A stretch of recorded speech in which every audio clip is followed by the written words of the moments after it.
Hello chess fans. Today I am launching my chess channel with the first video of the game I played recently. But before that, a quick intro. I've been playing chess since I was a kid in middle school. I was pretty good in my circles, but for one reason or another I never took it up to tournaments or a serious level. For last few years I have been playing on and off, but recently I started playing a bit more consistently. With these videos, I'd like to spend some time and analyze my games so that I can learn from my losses and wins. Hopefully in the process, it'll give all of you something to learn from and enjoy a good game or two. I'm not at a level of masters and grandmasters, so my games might sound basic and analysis probably not deep enough, but this is my effort to improve and learn from my own games, and if you have any ideas to help me improve my games, your comments are always welcome. So let's start. This video is titled Winning Chess by Not Losing, and it might sound a bit obvious, but when I discuss the game you will see why. Being a mid-ranked player, it has been a struggle and I miss obvious sometimes. The game started with me playing white using my favorite king's pawn opening. After e4, e5, knight f3, d6, also known as Philidor's defense, I continued with bishop c4. My opponent's response, f6, was a bit surprising to me as it's not used very often in my limited experience anyway. Though I did find a few recent games on 365chess.com with players rated in 1800s. After knight c3, knight e7, it was apparent that my opponent was going for a conservative blockade instead of an aggressive play. While I could have responded with knight d5 to exchange knights and bring the bishop to d5 square, I wasn't ready to waste a move after black c6 that would follow, threatening my bishop.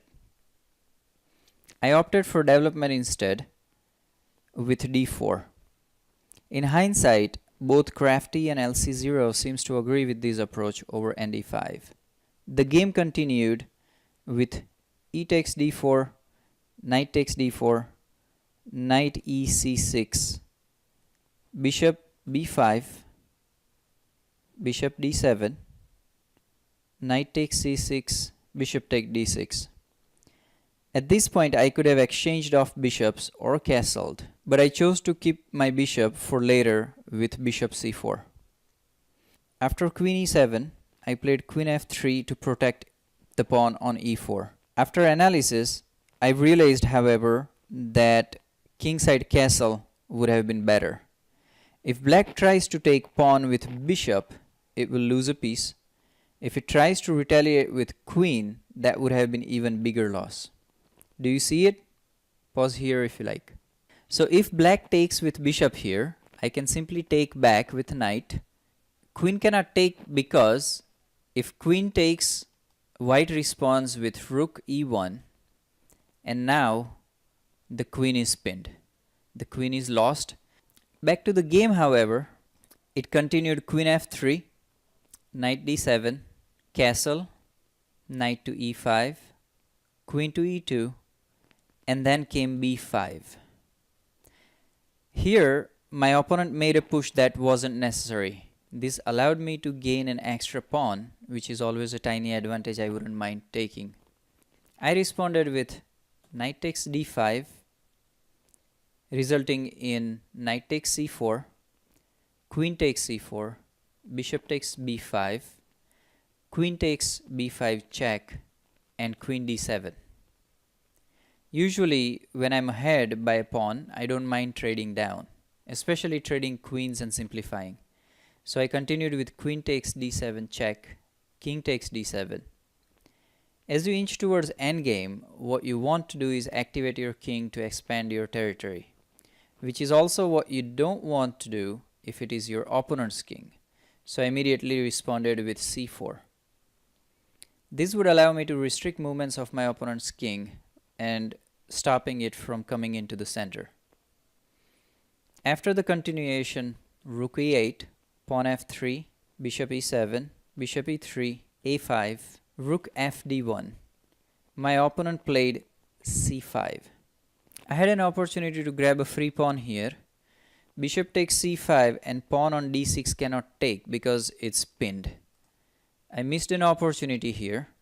Analyzing further, rook c8 for black would result in one of the two possibilities, each about the same as the other in terms of overall chances in favor of white. To rook c8, continuation would look like bishop b6, bishop d8, c5, rook c6, bishop takes d8, rook takes d8, rook takes d6 check, rook takes d6, and c-pawn taking d6. The other continuation could look a bit different if instead of bishop d8, black takes pawn on c4. This would be met with bishop takes a5, materially not much different outcome from before. The game, however, continued like a3, king c6, and while I don't like playing two moves I could accomplish in one, I didn't like the king advancing here and wanted to make sure it's not able to find a way to my side of the board if I have to exchange my c-pawn for some reason. Although looking at variations I realized that my fear was unfounded, I played a4 anyways. The game continued with rook b8, rook a2, rook b4, rook c1, rook h to b8. The game was shifting to queenside and rc2 here was forced. I wanted to preserve my pawn. But when my opponent continued with h6, I missed another opportunity of winning a pawn. Better would have been bishop d2, winning a pawn. But I was focused instead to seal the king side with pawn chain, cramping my opponent's remaining bishop and blocking all possible ways to block king coming to my side. So the game continued like h4, g5, h5, king d7, g4, king e6, king f2, king e5. Every step of way until now, I had an opportunity to bring my bishop to d2, but the pawn structure here is what I wanted. Look at the cramped black bishop. The d pawn and f pawns cannot move without being taken. Though I realize black can open up kingside by sacrificing two pawns and affording its rook and bishop a bit more breathing room. Though I considered bishop d2, I had an eye on f4 square that I would leave behind after my bishop leaves c1 h6 diagonal. So I played king g3. What I actually missed is that after moving my bishop to d2, I would be leaving the d4 square open for black king to enter from. My opponent followed with bishop d8. I had failed to capitalize on the advantage that I had until now. I couldn't think of a better move with most of my pieces blocking the king side or protecting the b2 pawn. So I played bishop d2 anyway. And so it continued rook 4 to b7 protecting the rook, bishop c3 check taking away d4 from black's king, king e6, king f2, and in between move bishop c7, king e2, another prophylactic move, rook b6. I was presented with the opportunity again. The black rook had just removed the protection from bishop. The bishop wasn't protecting the a5 pawn anymore, and yet I missed the opportunity of taking the free a5 pawn again. So the game continued king e3, rook 6 to b7, king d3, king e7, king e3. Here both of us were trying to find a way to break through, but we had drawn a clear line right in the middle of the board and were stuck behind our own lines. Having exchanged off the knights, we didn't have a way to go behind enemy lines. Something had to give. And then came the rook to b3. I either became impatient or calculated wrong moves and moved f4. This pawn exchange, while it looks simple, was about to spell trouble for me after g takes f4, king takes f4, d5 check. You can see that my king was getting drawn further into open and behind enemy lines. It wasn't good for me, and yet I had set off this chain of events myself. I was in a downward spiral that I didn't realize at the moment. I knew I was in trouble but didn't realize how bad it was going to be. I continued putting up a fight. Since I was in check, instead of moving my king out of harm's way, I moved the pawn to block the attack with e5. My thinking here was that my bishop was no longer pinned. I could allow pawn and bishop exchange and still come out a pawn ahead. And that's exactly how it unfolded. F takes e5 check, bishop takes e5. While it was unfolding exactly how I had seen, what neither me or my opponent saw is that the game was over for me after bishop taking e5. But my opponent missed a mate in 1. Can you see it here? Pause it if you want to try. It's great if you were able to figure out what both me and my opponent had missed. I had walked into a mate in 1 by moving my bishop to e5. And my opponent had completely missed it. If you look closely, my king is standing on a thin ice. I have moved bishop from c3, freeing the rook, cutting off my king from the third rank. Pawn on d5 is blocking e4, and pawn on h6 has taken the g5 away from my king. With my own bishop on e5, my last escape square has disappeared. Rook on f8 would have been a mate in 1. But like the title of this video, the game of chess is much about surviving as it is about strategy, planning, making mistakes and learning from it. Winning in chess is not only about making least amount of mistakes, but is also about capitalizing on mistakes your opponent just as much. Winning chess is as much about not losing by turning the game around when opportunity is presented. And so it continued, with my opponent taking bishop takes e5. I suppose he would have seen that my bishop was attacking and pinning his bishop, attacking his rook, and he decided to take the bishop, saving me from the mate. And then it continued as I got back into the game with king takes e5.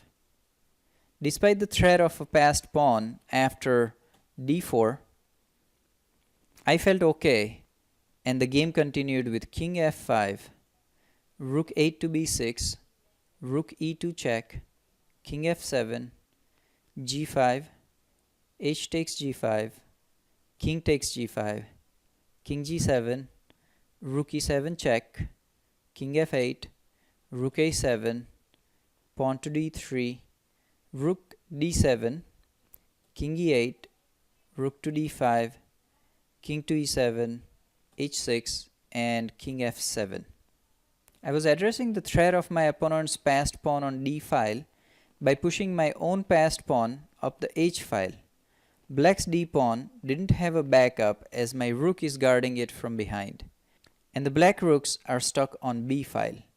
Even though they are doubled up on b file against my single rook protecting the b2, taking the b2 pawn would only be an even trade as d pawn would be lost after rook takes b2, rook takes b2, rook takes b2, and rook takes d3. Instead, we continued with rook d7, check, king g8, king h5. I needed to keep my rook on d file to protect the passing pawn and find a way to either unblock my rook from a file or remove the threat from d file completely. When my opponent moved rook f6, I grabbed an opportunity to trade off my rook that was stuck on a file, rook a3. Black must trade the rooks here or allow trade of pawns, his pawn much more advanced than mine. Rook takes e3, b takes e3, rook f3, king g6, rook g3 check, king f5, rook h3, rook d6, king h7, king g5, rook g3 check, king f4, and rook g6. My opponent wanted to trade the rooks here. The d pawn isn't going much farther even if I trade rooks. After rook takes g6, king takes g6, king a3, d2, and that pawn is toast. King takes d2, king takes h6, and there is no way black king can stop me from taking its other pawns. After taking my h pawn, my opponent's king can't cover the distance from h file to e file in order to stop my king from going after its pawns. Trading the rooks is what I should have done, but I didn't calculate that far during the game, so I played rook d3 instead. And then it was met with rook takes h6, rook d7 check. As it usually is with many of my games, I realized some possible continuations after the fact. It's the process of learning and becoming better. But as my opponent moved king to g6, this is where I realized the fact that if I get rid of the rooks, my king can take black pawns unchallenged and my pawn can queen. I had decisive advantage here. And this time I didn't miss. Rook to d6 check, king g7, rook takes h6, king takes h6, king e5, and my plan was set in motion. All the black king can do is chase but never catch up. King g5, king d5, king f4, king takes c5, king e4, and king d6. This line of thinking is fine. I'm letting the black king waste time chasing my pawns on a file while my c pawn queens. Black pawn on a5 is not a threat, but during analysis LC0 and Crafty suggest king to b6, which makes sense too. Something to learn from here. The game continued king d4, c5, king c4, c6, king b3, c7, king takes a3, and then my c8 pawn queens. King takes a4, and while I went on to win this game from this point, it wasn't stellar execution in the endgame. At this point, I had a mate in 4, which I'll show you. The game, however, unfolded differently as I didn't see this mate in 4. Feel free to check the game in the link below. If you want to figure out the mate in 4, you can pause here. The mate in 4 starts with trapping the king of my opponent with queen c3. This cuts off black's king from running farther back on the board, leaving it with choice of only one square, king b5. Continuing with the same idea, queen b3 check, king a6. Notice the black king is trapped with queen guarding the b file and my king about to take opposition. King c7, leaving no choice but for my opponent to respond with king a7. And that concludes the game with queen b7 check, and it's a mate. I just wish I saw that before I played queen c6 check. Certainly quite a bit more for me to learn. Hope you enjoyed this video and learned something from it. Look for my next video soon. Cheers.